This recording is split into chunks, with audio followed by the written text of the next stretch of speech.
Maashaallah tabaarakallaa Ayyuu fi Sumayyaan walii galanii jiru jechuudha. Ayyuun illee viidiyoo gadhiistee turte akkasumas Sumayyaanis viidiyoo gadhiistee turte jechuudha. Dhugaa dubbachuu fi kan Sumayyaa ilaalee hin xumurre daqiiqaa 3-4 caalaa hin ilaalle jechuudha. Kan Ayyuu ilaalee xumure walirraan gadhiisanii ani immoo hojii deemaan jira viidiyoo irraa dalaguu fi saniif jedhee ariifachaa jira jechuudha. Kan Sumayyaa boodatti deebi'ee ilaalee xumura jechuudha. Hundaafiyyuu jechuudha Ayyuun Sa'idoon Sa'idoo hiikee jira. Ani Sa'idoo hin barbaadu bakka jireenya kooti taphate waan ta'eef duraaniyyuu wallaalummaa koota kana godhee akkasumas gaabbee jira jettee gaddas viidiyoo daladdee turte. Ani jaalallee biraan fidadha, ani bakka jaalala biraan eegala jettee qalabatii keewwattee dhufte. Akkasumas immoo Sumayyaan immoo jechuudha amma Ayyuu baga gammaddee rabbiin bultii gaarii siif haa bobbaasu, rabbiin bultii gaarii siif haa kennu. Ati laayifii adda addaan dabarsine, laayifii bareedaan dabarsine Sa'idoo wajjinii. Sa'idoon mikinaata sitti qabateetu sobee olii gaddeeman Yamaniidha waan qabu qabaa. Kanaafidha kan inni muudii sitti qabatee ati hundaafiyyuu rabbi siif haa bobbaasu. Ana dhiifama waan na gaafattu hin qabdu. Gaabbitee ta'ee itti sookee rakkoon qabu. Atummaan iyyuu baga gaabbitee dhiifama na gaafatte baga argite isan arge baga argite. Ani irra guddeessa inni si fuuchuusaa miti. Ani rakkoo cimaa waan hin qabuuf isarraayi.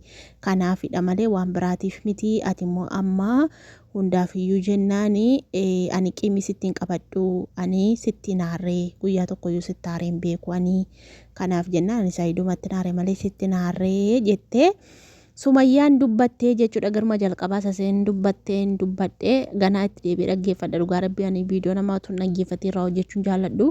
Garuu amma gaawwa shaayii danfisuu deema. Saatiin kun saatii hojiiti waan ta'eef silallee ta'aa ture. Kanaaf Ayyuun immoo jechuudha baay'ee tokko gaabbitee jirti. Duraaniyyuu badii qabdi. Duraaniyyuu badummaan ishee wallaalummaadha beektanii wallaalummaa takkana ishee godhee Ayyuun wallaaltudha baay'ee fuula ishee irraa himaa isheen wallaalummaan ishee jechuudha fuula ishee irraa hima waan ta'eef hundi keessan iyyuu hin beektu akka ishee wallaaltu taate yaada garagalfachuu hin beektu. Bakka hin jiraa miti namni hin dogoggora namni hin balleessa. Dogoggora sanatti immoo gaabbitee jirti. Hundaafiyyuu ani amantiillee hin jijjiiranne garuu Sa'idoomaa gammachiisuudhaa fi akkasumas immoo maatiin kiyya qe'een itti guddadhee qe'ee warra guddaati. Qe'ee maatiin kiyyallee musliimii keessa jiranidha jettee dhugumatti ijoolleen Arsii musliimatti caalu kiristaanni darbee jira jechuudha. Inni kun maftee isheeti. Amantiin maftee isheeti akka barbaaddee amantii barbaadde deeggaruu barbaadde ta'uu dandeessi jechuudha.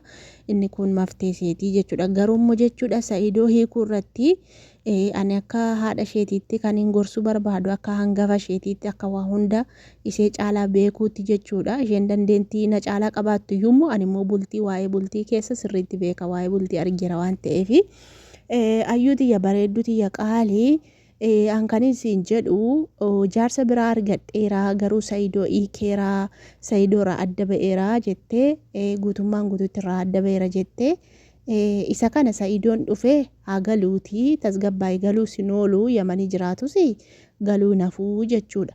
Ati waan gochuu qabdu hin ariifatin. Ammannis kan biraa argadhe suni miirannatti dhaga'ama jaallachuun kunillee kan mana kiraanaa kaffalu kan ji'a jaanaa kaffalee baay'ee jira jettee ati daa'ima lubbuu tiyyaa sanarraan iyyuu immoo ulfan taane hin deenye ati daa'imadha. Ijoollee amma gana ati waan baay'ee argita dhugaa rabbii siin jedhala.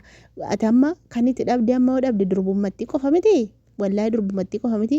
Ilaa inni sooressa akkamiin abbaa makiinaa meeqa inni abbaa biillaa meeqa qabu jechuudha. Siyaana durbummaa gaafachaa jiru. Akkasumatti jaallatee fuudhaa jechuudha. Kanaaf of ceephaatee waan akkasii jettee qaanfattee of duuba deebiitti akka ijoollee durbaatti.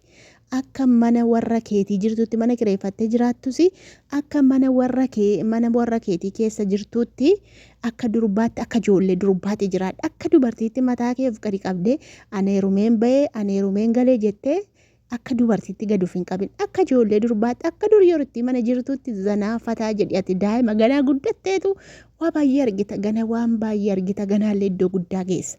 Dhugaa rabbiin siin jedha ganaallee iddoo guddaa geessa waan ta'eef kun qalbii keessa hin cabsini. Weerumanii ba'anii galuuni hinuma jira. Kanaafuu jennaan amma immoo darbitee utuu itti hubatin inni kiraa manaa kaffale jettee inni kunis birriin si goomsuu danda'a. Ayyuu kooti birrii jaallatta dhiista akka itti hubadhuuti ilaale Sa'idoon ilaa si haa hiikuu jedhu Sa'idoon si haa hiikuu haa jedhu haa dubbatu ayyuu hiikeera walii galuu hin dandeenye inni haa jedhu inni rakkoon qabu.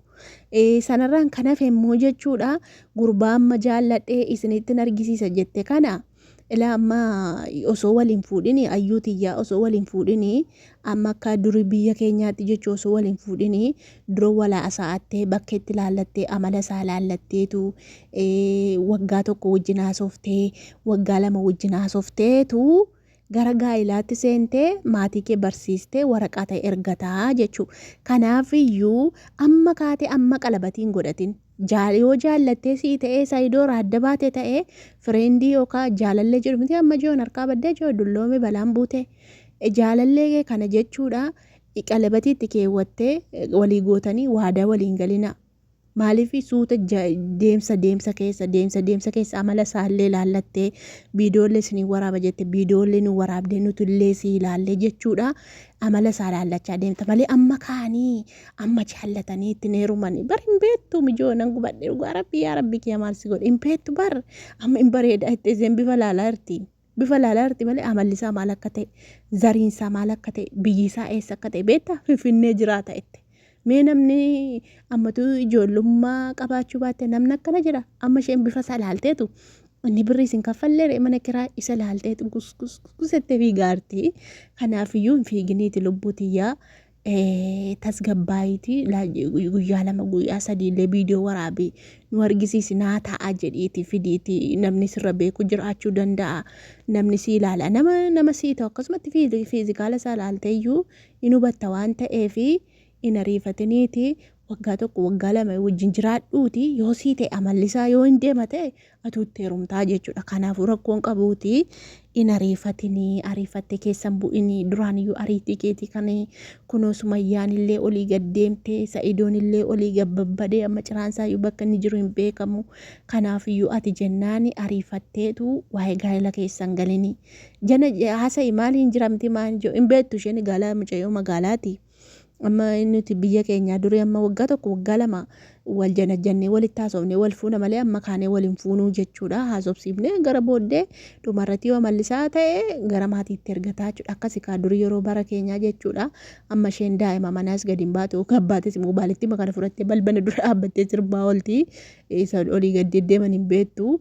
Ijoolleen magaalaa akkas beektaa akka ijoollee baadiyyaa keenya boqqolloo keessa na deemanii laga bishaanirra na deemanii qoraan hin naqanii isaan magaalaa keessa oolu qoraan hin jiru laga bishaanii dhaquun hin jiru mana obcoo dhaquun hin jiru manatti daasisanii fidu warra katamaa kanatti toomaan beektu joo isheen gabbaanaan tokkotti makanarraa sirbuu malee waa'ee gaa'elaa waa'ee bultii adda baafattee hin beektu dhugaa rabbii adda baafattee hin beektu adda baafattee beekte hin ariifattu amma qubeelaa fiddee argisiifti deengadda.